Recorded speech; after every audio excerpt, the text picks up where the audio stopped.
Umagang-umaga nga guys, ayun tingnan mo yung asawa ko, nagmamagic na siya no dahil ginaya niya yung sa cellphone guys at tignan nyo naman.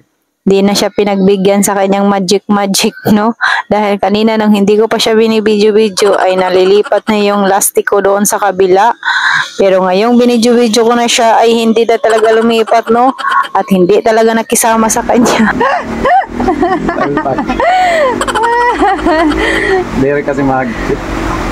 Hindi kasi mahigpit yan. Basta yung palitan natin. Hindi mahigpit. Balyan natin, balyan. Alawat. Ano nga nabalyan?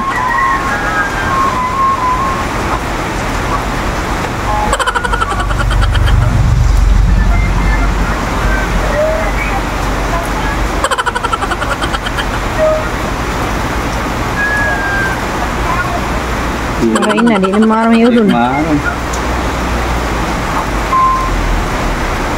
Tiri naman.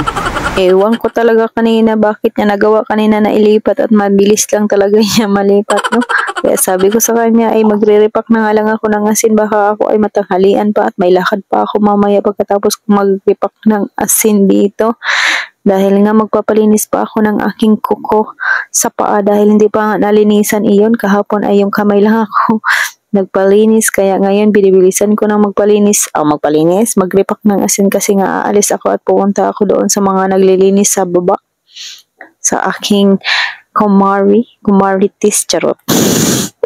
At ako ay magpapalinis nga dahil kung mamaya pa akong tanghali or hapon magpapalinis guys ay naku marami na naman ulit na kapila no, mas maganda yung aga pa tayong magpapalinis para hindi magsabay-sabay yung mga tumor no, kaya binibilisan ko na talagang mag-repack ng asin dito para tayo ay mauna. At saka ayan na nga, fast forward na tayo at nakauwi na ako dito sa bahay at bumili na rin ako ng aming tanghalian dahil hindi nga sila nagluto at tapos na ako nagpalinis ng yung aking kuko sa paabaw. Tapos kakauwi ko lang dyan at panigurado talaga wala talaga silang ulam na niluto no, buti na lang talaga at bumili talaga ako doon sa kare-karihan. Kari-karihan talaga sa karihan, karinderya ba, yun na yun, bahala kayo na yung mag-adjust no, basta yun na yung nasabi ko, wala na akong. At ito na nga guys, kumain muna ako no, kasi nga at ako ay magsasalang ng aming labahin dahil nga is bukas is graduation ni Alter at hindi ako makapaglaba bukas, kaya ngayong hapon ay isasalang ko yung aming mga labahin para bukas ng umaga tayo ay magbadlaw-banlawin. Dahil nga is 1 PM pa naman yung graduation ni Alter, kaya ayan makapagbanlaw tayo no. At kumain muna ako dyan at mamaya ding alauna mayroon, alas 3 pala ng hapon, meron din silang last practice at ayun na nga at sinabi ko kay Alter ay maligo na siya at matulog siya kasi mamaya gigisingin ko siya, pupunta kami doon sa school at mag last practice na sila guys. At saka ayan na dyan si Alter, papakainin ko na rin siya dyan dahil nga is ginugutom na nga rin siya dyan guys at hinahayaan ko muna siyang maglaro ng cellphone no? Pero para mamaya yan is papakainin na natin yan kasi nga nanghihingi na yan siya ng pagkain at ginutom na nga siya guys.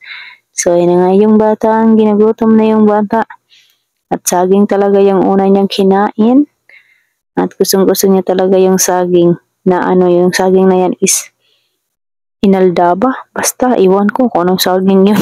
Basta yun na yun, pero yung saging guys is overripe na siya no, kaya ayun pinagawa ko sa Tidron B ng banana cake kasi gusto rin daw ni Alter yung banana cake. At saka ayan na nga, pagkatapos na namin kumain at nagsalang na ako ng aming mga labahin para bukas ay magbadlaw-banlawin na lang sa umaga no. Ayan, sinisalang na natin. So ayan, fast forward na tayo, dito na kami sa school ni Alter dalawa at sa Tidron B na yung nagpatuloy ng aking labahin at ayan na yung mga kaklasmate ni Alter at nagtaka sila na ngayon lang kami sumali sa kanilang practice no. Ayan, kasi nga hindi nga yan nag-participate nga si Alter sa school, kaya ngayon lang talaga kami pumunta dito sa school. Buti na lang talaga ay nagipag-participate si Alter ngayon no, nang nandito na kami. At saka ayan na nga guys, kami ay magmarcha-marcha na para bukas ay hindi kami magkanganga kung anong gagawin namin, o di ba? Kasi nga wala nga kaming punta-punta sa school. Ayan na pala yung ating mga estudyante at mga kaklase. Ihahatid namin dyan yung aming mga anak pagkatapos namin magmarcha. At saka ayan na, tinatawag na isa-isa guys. Ayan yung magaganap bukas, no? Ayan, pinapatayo yung mga girls dahil is magpi-prayers. Ayan. At walang nga sinalihan si Altar guys. Yung ano lang, yung when I grew up lang, yun lang yung sinalihan niya. Hindi kasi yan tumatayo guys, kahit anong sabihin pa dyan na tayo, ayaw talaga niya tumayo. Tatayo lang yan pag magpi-pray. Buti na lang talaga ay sinasabihan ko yan siya, tumayo ka pag pinapatayo. Buti na lang talaga kanina is tumayo. Iwag ko lang nito bukas kung tatayo pa yan. At saka ito na yung mga boys naman yung pinapatayo, no, yung mga kasali sa When I Grow Up. Kaya ayan si Altar is sumali na siya. At dinala ko talaga yung kanyang ano guys, yung cup ng engineer dahil siya ay engineer dyan. Tingnan niya naman yung aking anak at nakipag-participate na siya, no? Kasi dati guys is nasa school kami kaya hindi na ako nag-attend ng practice nila lagi doon kasi nga is hindi yan siya tumatayo. Pero ngayon talaga ay tumayo at takang-taka talaga ako guys. Tuwang-tuwa naman din ako, no? At tumayo talaga siya at excited siya at na-memorize niya naman yung pinamemorize sa kanya. Matagal naman niya yung memorize. Yung ano lang talaga niya guys is nahihiya talaga siya tumayo, no? At saka ito na nga sila. Nag-practice na nga sila, no? At lahat nga sila ay nakapag-memorize. At saka ayan na. At pinapractice din nila yan dyan yung paano umakyat sa stage, isa-isa. At paano humawak ng diploma. At saka ayan na nga si Altar na. Siya na yung humawak. At tinuturuan na siya. Ayan, buti na lang talaga is marunong yung aking anak at smart baby yan. Tingnan nyo naman yung aking baby boy. Ay magagraduate na talaga siya bukas, no? At excited talaga yan. At pagkatapos nga namin dyan mag-practice, aantayin na lang din namin yung kanilang mga tuga, no? Para bukas ay hindi na kami magpabalik-balik na guys. Dahil ngayon din naman darating yung tuga, kaya aantayin na lang din namin yung tuga na dumating para isang anuhan na. At saka yung tuga nga pala is hindi na daw yun lalabahan, paplansyahin na lang daw. Ayun na nga at pinatayo na naman ulit lahat. At ang akala talaga ni Altar kung anong gagawin sa stage ay kakanta pala sila ng kanilang graduation song at magsasayaw na. Kaso nga lang ay hindi talagang mapapasayaw yan dyan si Altar. Para nga lang yan siyang poste na pinatayo dyan. Tingnan niya naman at tawang-tawa talaga ako kay Altar dyan kasi nga ayaw na ayaw niya talaga guys. Ano, magsayaw-sayaw or magkanta-kanta man lang. Pero anuhan naman siya dyan, no? Yung parang naglaro-laro na lang siya ba. Kasi nga ayaw niya nga yung mga ganyan-ganyan. Kaya hindi ko na rin talaga siya pinipilit-pilit, no? At saka tignan mo naman yung isang nanay dito. At game na rin talaga yan siyang magsayaw-sayaw din dyan sa kanyang anak, no?